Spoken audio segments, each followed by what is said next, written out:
Hi friends, Pandian story சீரியலை பற்றி தான் நம்ம இந்த வீடியோக்குள்ளே பார்க்க போகிறோம். வாங்க நம்ம வீடியோக்குள்ளே போகலாம். கதிர் வந்து ராஜிக்கிட்ட சொல்கிறாங்க, என் ஃப்ரெண்டோட தங்கச்சிக்கு வந்து கோச்சிங் கிளாஸில் சேரணும்னு சொல்லிட்டு இருக்கிறா. அது வந்து காசு கொடுத்து கேட்டாக்கி ரொம்பவே வந்து ரூபா கேட்குறாங்களா. நீ ஃப்ரீயாக தானே படிச்சுக்கிட்டு இருக்கிற, அங்கேயே சேர்த்து விட்டுற அப்படிங்கிறாங்க. இதை கேட்டதுமே ராஜு அதிர்ச்சி அடைகிறாங்க. இல்லைங்க, அதெல்லாம் வந்து அவங்க எடுத்து முடிச்சுட்டாங்க, அங்கே இடம் கிடையாது அப்படின்றதாங்க. அப்படியா, சரி எனக்காக ஒரு தடவை கேட்குறியா அப்படிங்கும்போது ராஜு சரிங்க உங்களுக்காக நான் ஒரு தடவை கேட்டு பார்க்குறேன் அப்படின்றதாங்க. அடுத்து பார்த்தோம்னா ராஜு வந்து இதை பற்றி யோசனை பண்ணிகிட்டே இருக்கிறாங்க. அப்போ அங்கே மீனா வராங்க. என்ன ராஜு, நீ ரொம்ப தீவிரமாக யோசனை பண்ணிட்டு இருக்கிற பொழுது அப்படிங்கும்போது ஆமாக்கா வசமாக மாட்டிக்கிட்டேன் பொழுது அப்படிங்கிறாங்க. என்னாச்சு ராஜு அப்படிங்கும்போது கதிர் வந்து அவனுடைய ஃப்ரெண்டோட தங்கச்சிக்கு வந்து கோச்சிங் கிளாஸில் சேரணுமா, அதனால என்னுடைய கோச்சிங் கிளாஸில் சேர்த்து விடுறதுக்காக நேற்று கேட்டான் பார்த்துக்கோங்க அப்படிங்கிறாங்க. இப்படி சொன்னதுமே மீனா அதிர்ச்சி அடைகிறாங்க. என்ன ராஜு நீ சொல்கிற, நீ ஏதாவது சொல்லி வச்சுட்டே அப்படிங்கும்போது இல்லைக்கா இப்போதைக்கு அங்கே இடம் இல்லை, எல்லாமே ஃபுல்லாகிடுச்சுன்னு சொல்லிட்டேன், ஆனாலும் வந்து கேட்டுப்பாருன்னு சொல்லியிருக்கிறான், எனக்கு என்னமோ பயமாக இருக்குக்கா அப்படிங்கிறாங்க. ஐயோ என்ன சொல்கிற நீ சொல்கிறத பார்த்தாலே எனக்கு பயமாக இருக்குது. இந்த விஷயம் மட்டும் இப்போ வீட்டுக்கு தெரிஞ்சிச்சுன்னா அவ்வளோதான். ஏற்கனவே 2 தடவை ருத்ரம் தாண்டமே ஆடி இருக்காரு மாமா. இந்த விஷயம் இப்போ தெரிஞ்சிச்சுன்னா அவ்வளோதான், வீட்டில் எல்லாரும் நம்மளை செமத்தியே நம்மளை வாங்கிடுவாங்க அப்படிங்கிறாங்க. எனக்கு என்னமோ பயமாக இருக்குக்கா, ஆனால் சமாளிச்சுட்டேன், ஆனால் நேரடியாக அவங்களே போயிடக்கூடாதுல்ல அப்படிங்கிறாங்க.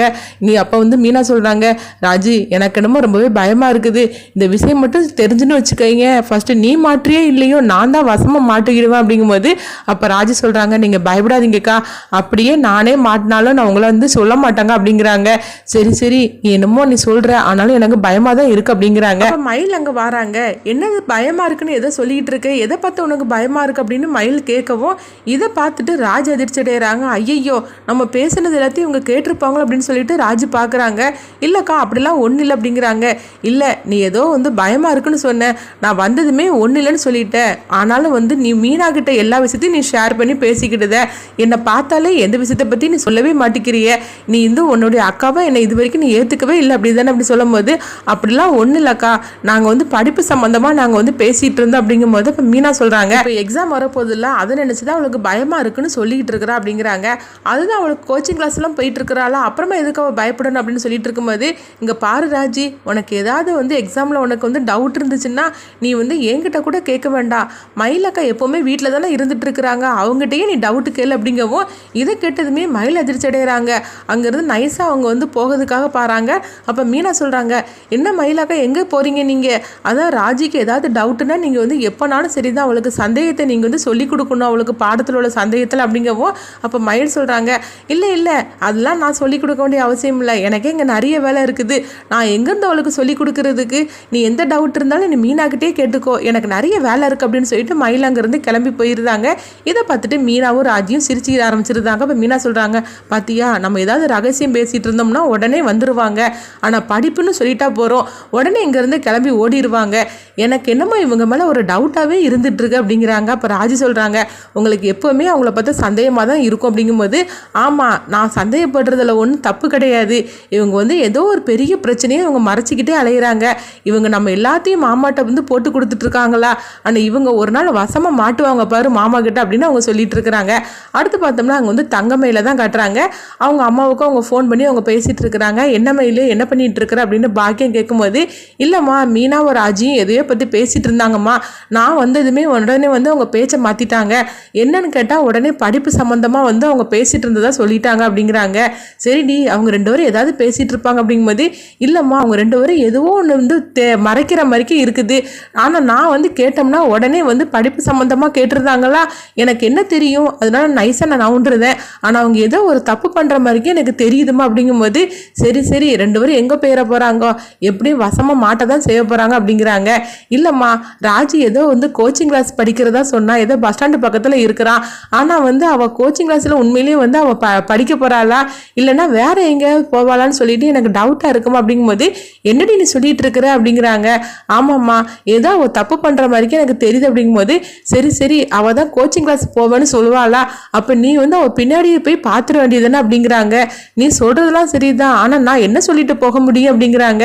ஏதாவது காரணமாக இருக்காது, ஏதாவது ஒரு சொல்லிக்கிட்டு அங்கேருந்து கிளம்பிப்போ, அவள் எங்கே போகிறான்னு சொல்லி நீ பாரு அப்படிங்கிறாங்க. இதை கேட்டதுமே வந்து மயில் சொல்கிறாங்க, சரிம்மா நீ சொன்னது கூட நல்ல ஐடியாவாக தான் இருக்குது அப்படின்னு சொல்லி பேசிகிட்டு இருக்கிறாங்க. அப்போ வந்து மயில் சொல்கிறாங்க, அம்மா இன்னொரு விஷயம் அப்படிங்கும்போது என்னடி விஷயம் அப்படிங்கிறாங்க. இல்லைம்மா எனக்கு என்னமோ குற்ற உணர்ச்சியாக இருந்துகிட்ருக்கு அப்படிங்கிறாங்க.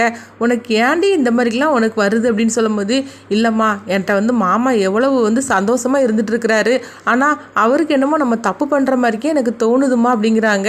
அப்படிலாம் ஒன்றும் இருக்காது, எதுக்காக நீ இந்த மாதிரிலாம் பேசிகிட்டு இருக்கிற அப்படிங்கும்போது, ஆமாம்மா எவ்வளோ பொய் சொல்லி இந்த கல்யாணத்தை நீ நடத்தியிருக்கிற, எல்லா உண்மையும் தெரிஞ்சிருச்சுன்னா என்ன ஆகும், ஆனால் மாமா என்கிட்ட எவ்வளோ பாசமாக இருந்துட்டு இருக்கிறாரு, அவருக்கு போய் நம்ம துரோகம் பண்ணுறோமா அப்படின்னு சொல்லி எனக்கு என்னமோ பயமாக இருக்குமா. இந்த விஷயத்தை பற்றி நான் அவர்கிட்ட கேட்டேன். நான் சப்போஸ் பொய் சொன்னோம்னா நீங்கள் என்ன பண்ணுவீங்கன்னு சொல்லி கேட்கும்போது அவர் சொன்னார், என்ன தெரியுமா சொன்னார், அவர் எனக்கு மட்டும் யாராவது துரோகம் பண்ணியிருந்தாங்கன்னா கண்டிப்பாக நான் மன்னிக்கவே மாட்டேன். அதாவது நம்மக்கிட்ட எவ்வளோ பாசமாக இருந்து நம்ம மேலே நடிச்சிருந்தாங்க, அப்படி நம்மகிட்ட வந்து நடிக்கும்போது கண்டிப்பாக நான் அவங்களுக்கு மன்னிக்கவே மாட்டேன், அவங்களுக்கு நான் மன்னிப்பு கொடுக்கவும் மாட்டேன்.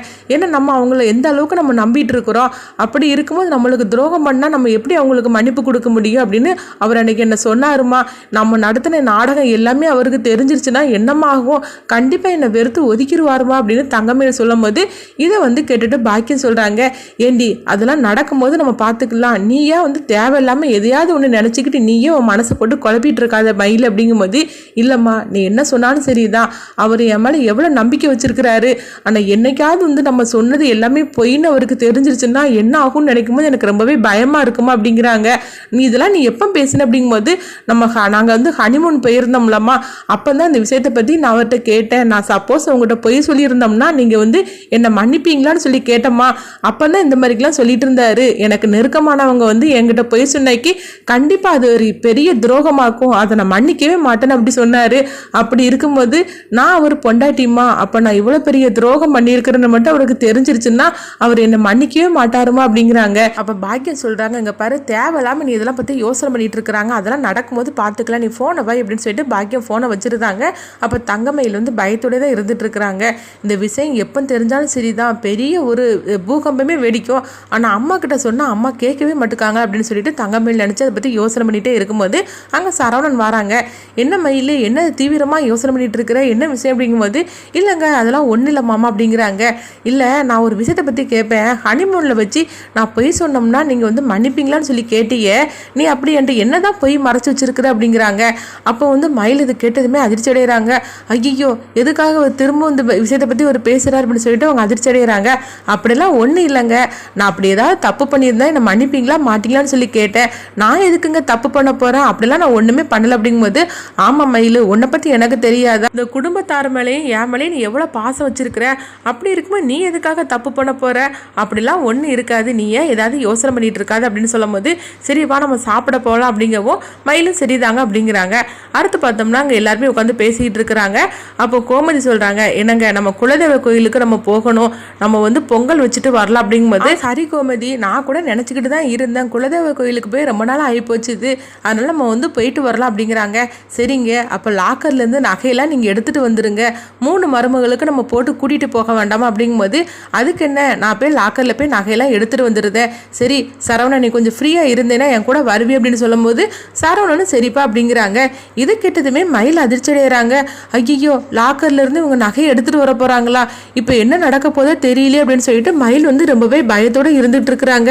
நம்ம எதெல்லாம் நடக்கக்கூடாதுன்னு நினைச்சு பயந்துட்டே இருந்தோமோ இப்போ அது போய் நடக்க போகுது அப்படின்னு மயில் வந்து பயப்பட ஆரம்பிச்சிருந்தாங்க. அப்போ மயில் சொல்றாங்க, அத்தை எதுக்குத்த குலதெய்வ கோயிலுக்கு நகையெல்லாம் போட்டுட்டு போனோம், அதெல்லாம் ஒன்றும் வேண்டாம், நம்ம இப்படி இருக்க மாதிரிக்கே நம்ம போகலாம் அப்படிங்கும்போது, அப்போ கோமதியும் பாட்டின்னு சொல்றாங்க, என்னம்மா அந்த மாதிரிக்கு நீ பேசிட்டு இருக்கிற, அதெல்லாம் இல்லை, நீங்களாம் கழுத்து நிறைய நகையை போட்டுட்டு போனாதான் எனக்கு அதில் பெருமை இருக்குது, அதனால லாக்கரில் போய் நான் நகையெல்லாம் எடுத்துகிட்டு வந்துடுது அப்படின்னு பாண்டியன் சொல்லவோ, இதை கிட்டத்தட்ட மயில் ரொம்பவே வந்து அதிர்ச்சியோடு இருக்கிறாங்க.